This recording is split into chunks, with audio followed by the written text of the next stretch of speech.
আজকে আমরা জয়পুরহাটের বিখ্যাত কালাভুনা খেতে গেছিলাম। এটা জয়পুরহাট জেলার জয়পুরহাট পাঁচবিবি হিলি রোড পুরানপুর জায়গায় অবস্থিত। তো নর্মালি সকাল 10টা থেকে রাত 9টা পর্যন্ত খোলা থাকে। সকালে ওরা নাস্তার কিছু আইটেম রাখে। 10টার পর থেকে মোটামুটি এখানে গরু কালাভুনা পাওয়া যায়। শুরুতে এটা এত বিখ্যাত ছিল না। এটা কিছু দিনমজুর যারা ইটের ভাটায় কাজ করতো ওটাকে কেন্দ্র করে এটা তৈরি হয়েছিল। তো পরে ধীরে ধীরে এটা জনপ্রিয়তা পায়। এখন কথা বলতে বলতে হঠাৎ খেয়াল করলাম যে ট্রেনের শব্দ হচ্ছে। তো এখানে একটা রেল ক্রসিং আছে, রাতের বেলায় ট্রেন যাচ্ছিল, খুব ভালো লাগতেছিল।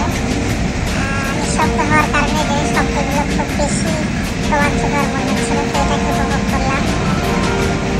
ধীরে ধীরে ট্রেনটা চলে গেল। এরপরে যেটা খেয়াল করলাম যে এদের এখানে মোটামুটি গরু লাল ভুনা, কালা ভুনা, তারপরে খাসির মাংস এটা পাওয়া যায়, হাঁস পাওয়া যায় না। তো প্রচুর বেচাবিক্রি হয় এখানে এবং